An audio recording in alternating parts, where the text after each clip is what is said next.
நம்மள பலர் ஒரு தடவை 100க்கு 100 எடுக்க முயற்சி செய்வோம். ஆனா ஒரு முறை இருமுறை என்று முயற்சி செஞ்சுட்டு வெற்றி வரலையேன்னு துவண்டு போயிடுவோம். ஆனா வெற்றி கிட்டுற வரைக்கும் விடாது முயற்சி செய்யறவங்க தான் பலன் பெறுகிறாங்க. 4 இடங்கள்ல கிணறு தோன்றதை விட ஒரே ஒரு இடத்துல ஆழமாக தோண்டினா தண்ணீர் கிடைக்கும் இல்லையா? அது மாதிரிதான் நாம் முயற்சியை ஒருமுகப்படுத்தி தொடர்ந்து முயன்றோமானால் வெற்றி பெறுவது நிச்சயம். தேர்வு என்கிறது ஒரு முறை நம்ம தேர்ச்சியை காட்டுற சந்தர்ப்பம்.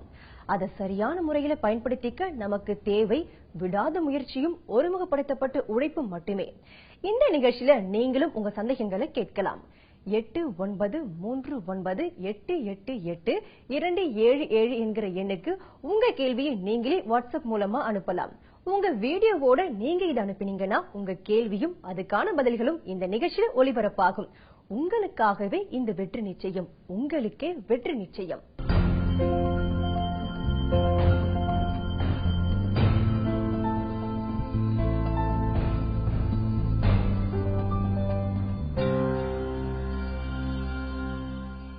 பல்வேறு தொழில் அமைப்புல என்ன தலைப்புல எழுதுனா மார்க் வரும், 2 மாசம் ஃபுல்லா வரும் அப்படின்னு.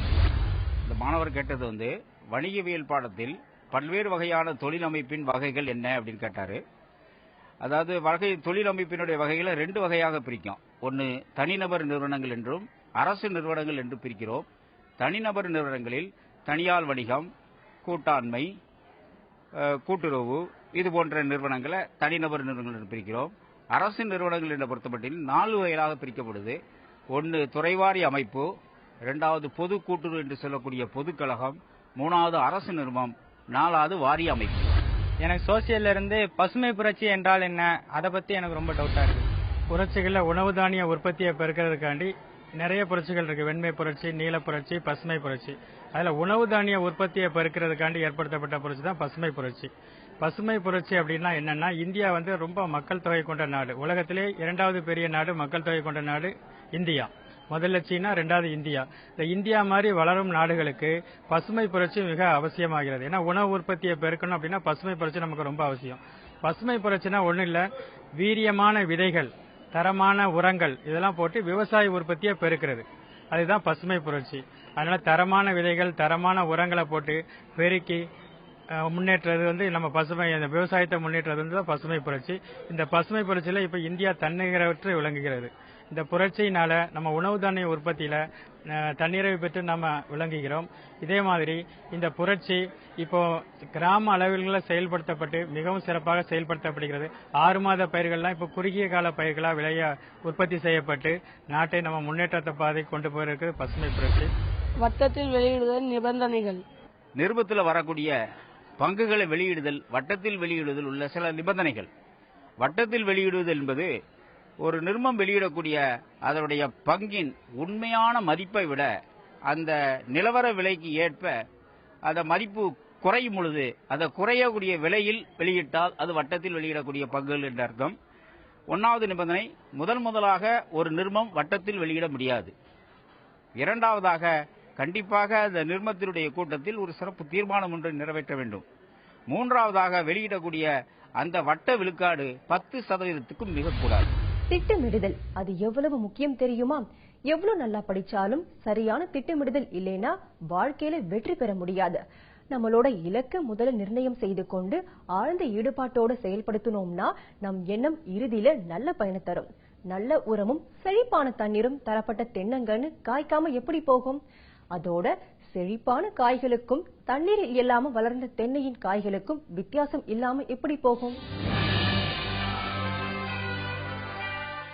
தமிழ் 1ல இப்ப பேராகிராஃப் வைஸ் இருந்தா நிறைய மார்க் வருமா, இல்ல பாயிண்ட் வைஸ் இருந்தா நிறைய மார்க் வருமா, எனக்கு டவுட் இருக்குது. அப்புறம் இப்ப நம்ம தமிழ்ல சென்டம் எடுக்கிறதுக்கு நம்ம எப்படி ப்ரிப்பேர் ஆகணும்? தமிழ் 2ஆம் தாளில் கடிதத்தில் முழு மதிப்பெண் பெற நாங்கள் என்ன செய்ய வேண்டும்?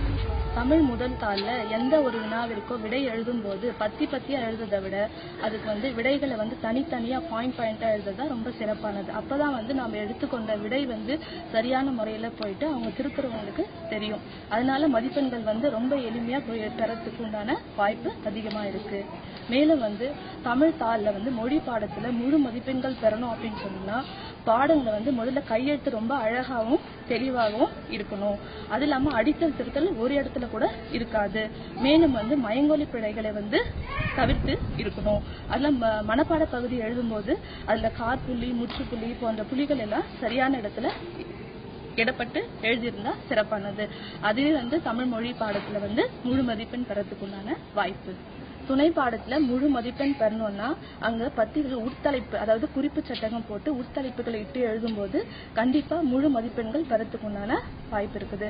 மேலும் 2ஆம் தாள்ல வந்து அந்தந்த இடத்துல ஒரு மதிப்பெண் வினாவில் வந்து நம்ம என்னது ஒருமை பன்மை பிழைகள் இந்த மாதிரி பிழைகளை வந்து நம்ம அடிக்கோடிட்டு காட்டும் போது முழு மதிப்பெண்கள் வாங்கலாம். அதுக்கப்புறமா பாத்தீங்கன்னா கடிதத்துல வந்து ஒரே பக்கத்துல முடிக்கிறதா சிறப்பானது. அதுதான் முழு மதிப்பெண்கள் பெறத்துக்குண்டான வாய்ப்பு. மேலும் வந்து கமாலாம் சரியா போட்டிருக்கணும். சோஷியல்ல பாத்தீங்கன்னா மேத்ஸ்ல எக்கச்சக்கமான பிளேசஸ் இருக்கு.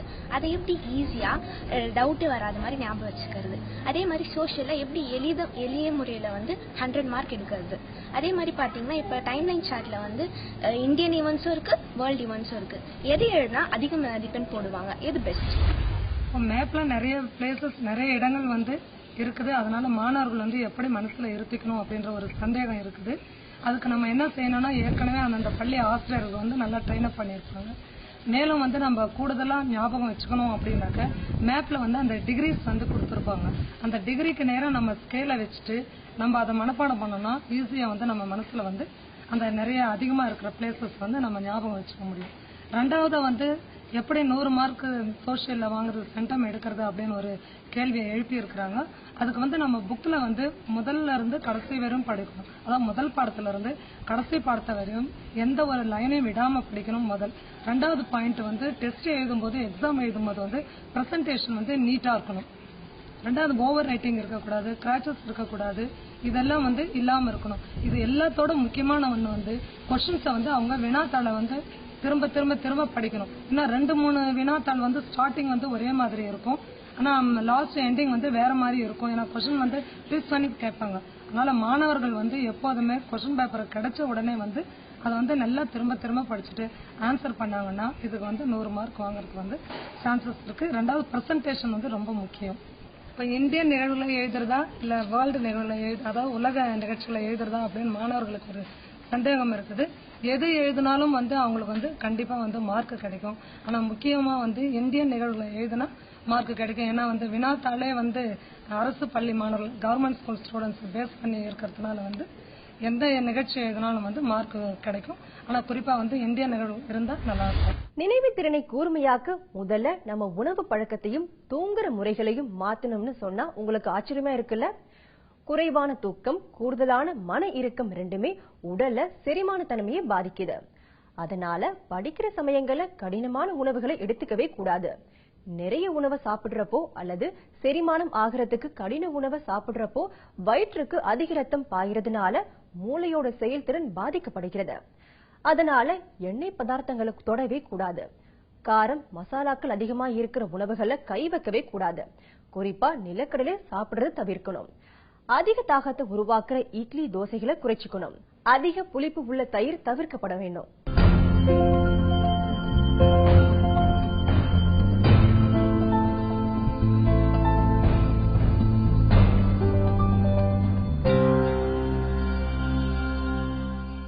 ஸ்டூடெண்ட்ஸ் வந்து எக்ஸாம் ஓரியன்டா பார்க்கும்போது பயப்படவே வேண்டாம்.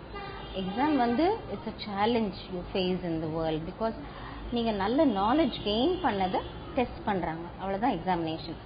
So the more you get in knowledge, நிறைய ஞானம் உங்களுக்கு நீங்க இந்த வயசுல நீங்க படிக்கும்போது பிற்காலத்துல படிப்புக்கு அது ரொம்ப உங்களுக்கு பிரயோஜனமா இருக்கும். அதனால எக்ஸாம் ஃபியர்னே இருக்கக்கூடாது, பயப்படவே கூடாது பரீட்சைக்கு. ஏன்னா நல்ல நாலேஜ் கெயின் பண்ண உங்களுக்கு அறிவும் வளரும். அது ஃபியூச்சர்ல உங்களுக்கு ரொம்ப யூஸ்ஃபுல்லா இருக்கும். அது மாத்திரம் இல்லை, ஸ்டூடெண்ட்ஸ் வந்து இந்த எக்ஸாம் டைம்ல ரொம்ப நல்ல ஹெல்த்தை பார்த்துக்கணும். அட் த சேம் டைம் நல்ல ஒவ்வொரு நாளும் காலையிலே எழுந்து படிச்சீங்கன்னா ரொம்ப உங்களுக்கு நல்ல கான்சென்ட்ரேஷன் இருக்கும், நல்லா படிக்கலாம். அப்புறம் நைட் கூட லைட் ஃபுட் சாப்பிட்டுட்டு இந்த பயங்கரமான நான் வெஜிடேரியன் மீல்ஸ்லாம் எடுத்துட்டு வயிற்றை நீங்க ஸ்பாயில் பண்ணாம உங்களுடைய படிப்பை ஃபோக்கஸ் பண்ணி இந்த 2 மாசம் உழைச்சிங்கன்னா பிற்காலத்துல எங்க போனாலும் தைரியமா உங்க மார்க்ஸ் மற்றவங்க பார்க்கும் பொழுது உங்களுக்கு ரொம்ப யூஸ்ஃபுல்லா இருக்கும். அடுத்தது டீச்சர்ஸ் வந்து பிள்ளைங்களை எப்பவுமே தங்களுடைய சொந்த பிள்ளைகளை போல நடத்தி படிப்பை பக்குவமா மாத்தி தரணும். அவங்களுக்கு வந்து படிப்புல பத்தி ஒரு பயம் இல்லாத அளவுக்கு ஈஸியா நாலேஜ் அவங்களுக்கு அவங்க கெயின் பண்றதுக்கு படிப்பை ஈஸியா ஆக்கணும். அப்புறம் டீச்சர்ஸ் வந்து என்கரேஜிங் வேர்ட்ஸ் மாத்திரம் தான் சொல்லணும், டிஸ்கரேஜிங் வேர்ட்ஸ் சொல்லவே கூடாது. ஏன்னா பிள்ளைங்க எல்லாருமே இந்த லேட்டஸ்ட் வேர்ல்ட்ல வந்து நிறைய பிரச்சனைகளை சந்திக்கிறாங்க. வீட்டுல நிறைய பிரச்சனைகள் இருக்கு. அப்புறம் எஸ்பெஷலி இந்த ஃப்ளட்ஸ் வந்த பிறகு எல்லாருமே ரொம்ப டிஸ்டர்ப்டா இருக்காங்க. அதனால முடிஞ்ச வரைக்கும் டீச்சர்ஸ் வந்து பிள்ளைங்க ஸ்கூலுக்கு வரும்போது அவங்களுக்கு ஸ்கூலுக்கு வந்து படிக்கிறதே ஒரு ஆர்வத்தை நீங்க ஊட்டி விடணும். அதனால எக்ஸாம் பத்தியே பேசாம இது படிச்சீங்கன்னா உங்களுக்கு ரொம்ப நல்ல மார்க்ஸ் வாங்குவீங்க அப்படின்ற ஒரு கைடன்ஸ், ஒரு அழகான கைடன்ஸ் கொடுத்தாலே பிள்ளைங்களுக்கு அதுவே போதும். அவங்க வந்து நாளைக்கு வந்து எக்ஸாமை தைரியமா ஃபேஸ் பண்ணக்கூடிய ஒரு மனப்பக்குவம் அவங்களுக்கு கிடைக்கும். மூன்றாவது பெற்றோர்கள் நிறைய பேர் எக்ஸாம் ஃபியர் ஸ்டூடெண்ட்ஸ்க்கு இருக்குதோ, பெற்றோர்களுக்கு ரொம்பவே பயம் இருக்கு. அதனால என்ன பண்றாங்க, அந்த டென்ஷனை ஃபுல்லா பிள்ளைங்க மேல காட்டுறாங்க. எப்ப பார்த்தாலும் பிள்ளைங்களை இரிட்டேட் பண்ற அளவுக்கு படி நீ படிக்க மாட்டே அப்படின்ற ஒரு நெகட்டிவ் ஃபீலிங்கை கொண்டாந்துடுறாங்க. ஸோ பிள்ளைங்களுக்கு படிப்புனாலே ஒரு பிடிச்ச விஷயமா ஆயிருது, பிடிக்காத விஷயமா ஆயிருது. அதனால பெற்றோர்கள் முடிந்த வரைக்கும் தயவு கூர்ந்து உங்க பிள்ளைங்களை பக்குவப்படுத்தி, ஒன்னும் இல்லடா உன்னால முடியுமா அப்படின்னு சொல்லி பிள்ளைங்களை என்கரேஜ் பண்ணி அவங்களோட ஒரு பிளேவே மெத்தட்ல உட்கார்ந்து காலையில அவங்களோட எழுந்து கூட உட்கார்ந்து அவங்களுக்கு ஒரு டீ போட்டு கொடுத்து குழந்தைங்களை ஒரு பக்குவமா நடத்துனீங்கன்னா 50% பெற்றோர்களுடைய எஃபர்ட், 50% ஸ்கூலுடைய எஃபர்ட் இருக்கும் பொழுது பிள்ளைங்கள் நல்ல மனப்பக்குவமா இருந்த ஒரு சமாதானத்தோட படிக்கிற சூழ்நிலைய வீட்டுல அவங்களுக்கு கிடைக்கும். அது மாத்திரம் இல்ல, டிவி இந்த 2 மாசம் கட்டாயம் பெற்றோர்கள் தவிர்த்து உங்களுடைய போக்கஸ் வந்து பிள்ளைங்களுடைய படிப்புல இருந்துச்சுன்னா இந்த டிவி ப்ரோக்ராம்ஸ் அதெல்லாம் உங்களுக்கு மாத்திரம் வச்சுக்கிட்டு பிள்ளைங்களை நீங்க படின்னு சொல்றதுல பிரயோஜனமே கிடையாது. அதனால பிள்ளைங்களை தயவு கூர்ந்து நீங்க அதை கொஞ்சம் சாக்ரிஃபைஸ் பண்ணி பிள்ளைங்களோட உட்கார்ந்து நல்ல ஆகாரம் சமைச்சு கொடுத்து அவங்களுக்கு ஈஸியா சந்தோஷமான ஒரு வீட்டு சூழ்நிலையை நீங்க கட்டளையிட்டாதான் பிள்ளைங்களுக்கு வந்து படிப்பு ரொம்ப யூஸ்ஃபுல்லா இருக்கும். 4வது காரியம், நிறைய பெற்றோர்கள் வந்து டியூஷன்ஸை நம்பி நீங்க வாழ்றீங்க. டியூஷன் போறது பெருசு இல்ல, அங்க 20 பேர் 30 பேர் கூட படிப்பாங்க. ஆனா அந்த டியூஷன் மனப்பான்மை பெற்றோர்களுக்கு போகணும். டியூஷன்ல பாத்துக்குவாங்க, ஸ்கூல்ல பாத்துக்குவாங்க அப்படின்னு இல்லாம பிள்ளைங்க வீட்டுல படிக்கிறாங்களா, காலையில இருந்து கொஞ்சமாவது புக்கை திறந்து ஒரு டெஸ்ட்டுக்கு ப்ரிப்பேர் பண்றாங்களா, இன்னைக்கு டெஸ்ட் எழுதுனியா என்ன மார்க் வாங்குவ அப்படின்ற ஒரு ரிவ்யூ பிள்ளைங்க கிட்ட இருந்துட்டே இருந்ததுன்னா பிள்ளைங்க பயப்படவே மாட்டாங்க. மம்மியும் அப்பாவும் என்னை பத்தி இவ்வளவு கன்சர்ன்டா இருக்கிறாங்களே, சோ நான் கட்டாயம் ஐ மஸ்ட் ஒர்க் ஹார்ட் அப்படின்ற ஒரு மனப்பான்மையோட சந்தோஷமா படிப்பாங்க. சோ இந்த 4 விஷயங்களும் ரொம்ப important. First of all the student அவங்க வந்து தைரியமா சந்தோஷமா எக்ஸாமை மேற்கொள்ளணும். 2வது டீச்சர்ஸ் வந்து அதை பக்குவமா பிள்ளைங்களுக்கு எக்ஸாம் ஃபியர் இல்லாம சப்ஜெக்ட்ஸை ஈஸியா ஆக்கணும். 3வது பெற்றோர்கள் நல்ல ஒத்துழைச்சு பிள்ளைங்களுக்கு சந்தோஷமான ஒரு சுமூகமான ஒரு சூழ்நிலையை வீட்டுல கட்டளையிடணும். 4வது அவங்களுக்கு வந்து நல்ல ஒரு மன தைரியத்தை கொடுக்கற அளவுக்கு கூட உட்கார்ந்து படிச்சு அவங்களுக்கு எல்லா எக்ஸாம்ன்றது போறதே தெரியக்கூடாது. இவ்வளவு ஈஸியா முடிச்சிட்டேன் மாமி, இவ்வளவு ஈஸியா முடிச்சிட்டேன் மிஸ் அப்படின்னு சொல்ற அளவுக்கு பிள்ளைங்களுக்கு என்கரேஜ் பண்ணிக்கிட்டே இருந்தா பிள்ளைங்க கட்டாயம் நாளைக்கு பெரிய ஒரு தேர்வை எழுதி சந்தோஷமான மதிப்பெண்கள் பெற்று உங்களுக்கும் சந்தோஷமா இருக்கும், அந்த பள்ளிக்கும் ஒரு சந்தோஷம் கிடைக்கும். அது மாதிரி பிள்ளைங்க தைரியமா ஒரு வாழ்க்கையை எதிர்கொள்ளக்கூடிய ஒரு சூழ்நிலை அவங்களுக்கு அமையும். பொதுவாவே தேர்வை பார்த்து பயப்படவே கூடாது. அதுவும் பொது தேர்வை கண்டு பயப்படவோ வெறுக்கவோ கூடவே கூடாது. என்னால நல்ல மதிப்பெண் பெற முடியும்னு நீங்க உங்களை நம்பினா கண்டிப்பா அந்த எண்ணமே உங்களுக்கு வழிகாட்டியா அமையும். தமிழ் 2ல துணைப்பாடுன்னு ஒன்று இருக்கு. அது ஃபுல் மார்க் எடுக்கணும்னா எப்படி எடுக்கணும்னு சொன்னா கொஞ்சம் ஈஸியா இருக்கும். செகண்ட் பேப்பரை பொறுத்த வரைக்கும் பாத்தீங்கன்னா 2 கதை எழுதணும். ஃபர்ஸ்ட் ஒரு கதை எழுதினா அதுக்கு ஒரு 10 மார்க்கு, 2வது ஒரு கதை எழுதினா அதுக்கு ஒரு 10 மார்க்கு.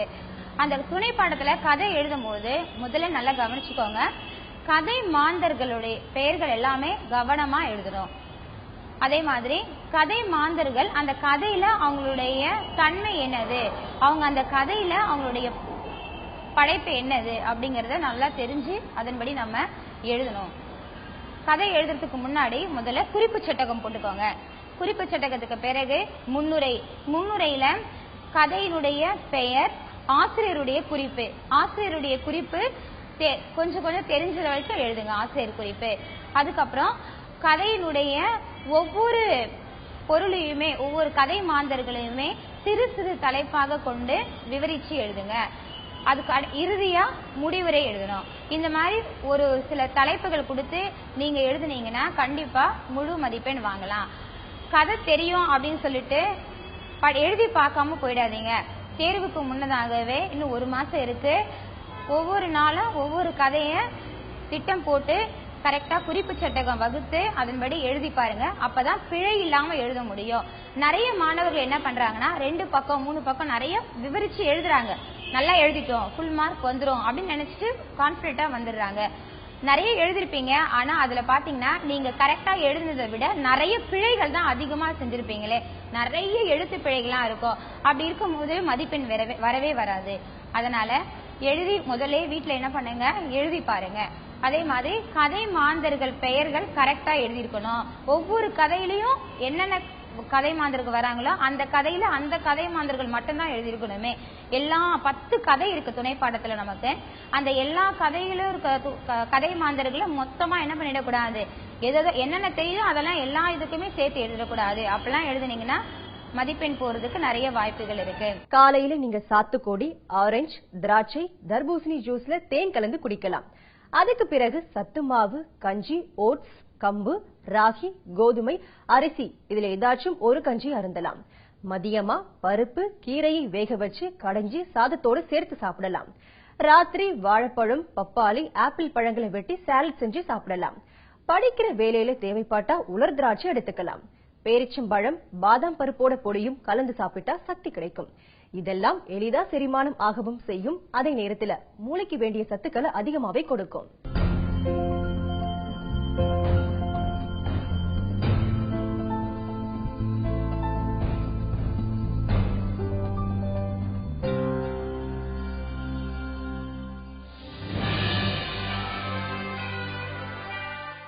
லெட்டர் ரைட்டிங்ல வந்துட்டு எப்படி ஃபார்மேட்டா எழுதணும், கம்ப்ளீட் லெட்டர் தான் மேம் கொடுத்துருக்காங்க. அப்போ நம்ம பாடி ஆஃப் த லெட்டர் மட்டும் எழுதா போதுமா, அதை ஃப்ரம் டு அதெல்லாம் எழுதணுமா?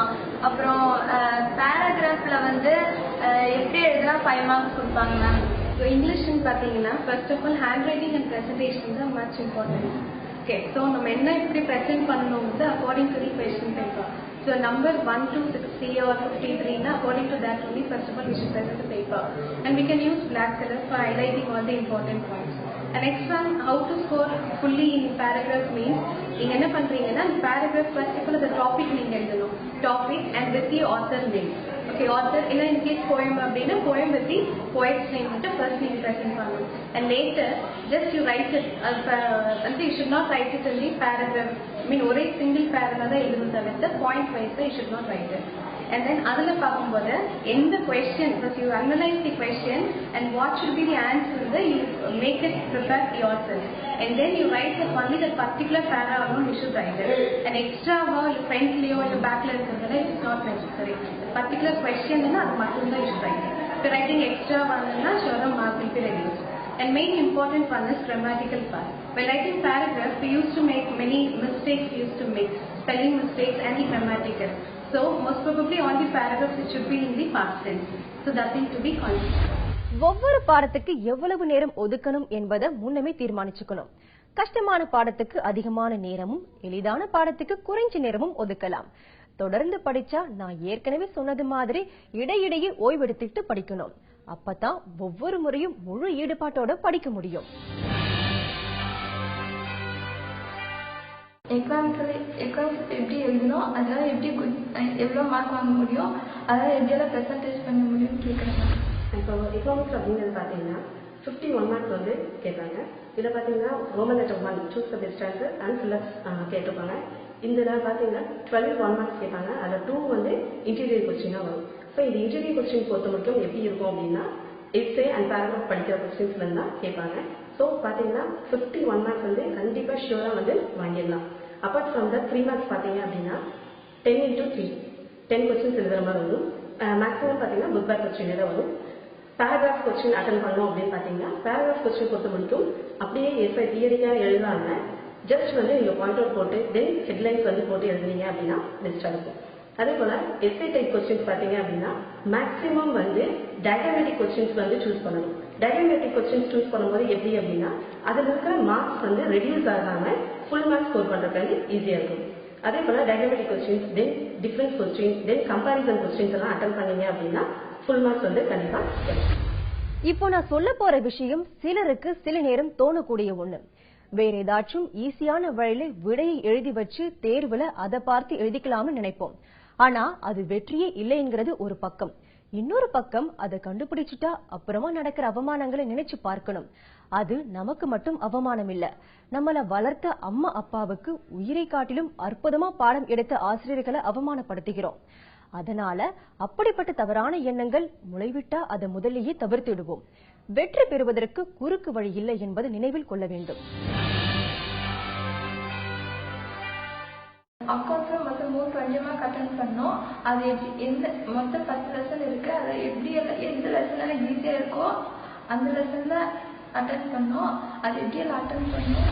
இப்போ அக்கௌண்ட்ஸ்ல பார்த்துட்டா வால்யூம் 1 and 2 2 வால்யூம் இருக்கு. வால்யூம் 1லயே பாத்தீங்கன்னா 5 லெசன்ஸ் இருக்கு. அந்த 5 லெசன்ல கம்பல்சரி கண்டிப்பா 53ங்கிற ஒரு ஆப்ஷன் வருது. இந்த 53ல வால்யூம் 1ல இருந்து ஒரு கொஸ்டினும் வால்யூம் 2ல இருந்து ஒரு கொஸ்டின்ஸ் வருது. அப்ப நீ வால்யூம் 1 ஃபுல்லா கவர் பண்ணாலே நம்ம 320 மார்க்ஸ் அக்கௌண்ட்ஸ்ல அட்டென்ட் பண்ணிடலாம். வால்யூம் 1ல first lesson, second lesson, then 5th chapter 3 chapter பாத்தீங்கன்னாலே நீ 320 மார்க்ஸ் தாராளமா அட்டென்ட் பண்ணலாமா. இப்போ ஃபர்ஸ்ட் சாப்டர்ல பாத்தீங்கன்னா ஃபைனல் அக்கௌண்ட், அதுல வந்து உங்களுக்கு சிம்பிள் அட்ஜஸ்ட்மெண்டோட வரும். செகண்ட் வால்யூம் செகண்ட் சாப்டர்ல பார்த்தா சிங்கிள் என்ட்ரி சிஸ்டம் ஒரு சிஸ்டம் இருக்கு. அதுல வந்து 3 அக்கௌண்ட்ஸ் நம்ம ப்ரிப்பேர் பண்றோம். ஒன்னு வந்து ஓப்பனிங் கேபிட்டல், அடுத்து total debtors, total creditors, final stage வந்து என்ன ப்ரிப்பேர் பண்றேன்னா trading, final account and profit and loss account. Next பாத்தீங்கன்னா கேஷ் பட்ஜெட். கேஷ் பட்ஜெட் வந்து ரொம்ப சிம்பிளா இருக்கும். அதுல வந்து பாத்தீங்கன்னா ஈஸியா நம்ம 20 மார்க்ஸ் ஸ்கோர் பண்ணலாம். சோ டோட்டலா 3 சம்ஸ் நம்ம போட போறோம். அந்த 3 சம்ஸ் அட்டென்ட் பண்ணல you can score 60 marks in account. தேர்வை கண்டு பயப்படவோ வெறுக்கவோ கூடாது. என்னால நல்ல மதிப்பெண் பெற முடியும் என நீங்க உங்களை நம்பினா கண்டிப்பா அந்த எண்ணமே உங்களுக்கு நல்ல வழிகாட்டியா அமையும். அதுக்கு துணை போகவே தந்தி தொலைக்காட்சியோட இந்த முயற்சி. அதனால ஒவ்வொரு திங்கள் முதல் வெள்ளி வரைக்கும் தினமும் காலையில 6:30 மணிக்கு நீங்க பொது தேர்வுகளை தேர்ச்சி பெற, மாநில முதலிடம் பெற இந்த நிகழ்ச்சியை தவறாம பாருங்க. மறந்துடாதீங்க, இந்த நிகழ்ச்சியில நீங்களும் உங்க சந்தேகங்களை கேட்கலாம். 8939888277 என்கிற எண்ணுக்கு உங்க கேள்வியை நீங்களே வாட்ஸ்அப் மூலமா அனுப்பலாம். உங்க வீடியோவோட நீங்க இதை அனுப்புனீங்கன்னா உங்க கேள்வியும் அதுக்கான பதில்களும் இந்த நிகழ்ச்சியில ஒளிபரப்பாகவும். உங்களுக்காகவே இந்த வெற்றி நிச்சயம், உங்களுக்கே வெற்றி நிச்சயம்.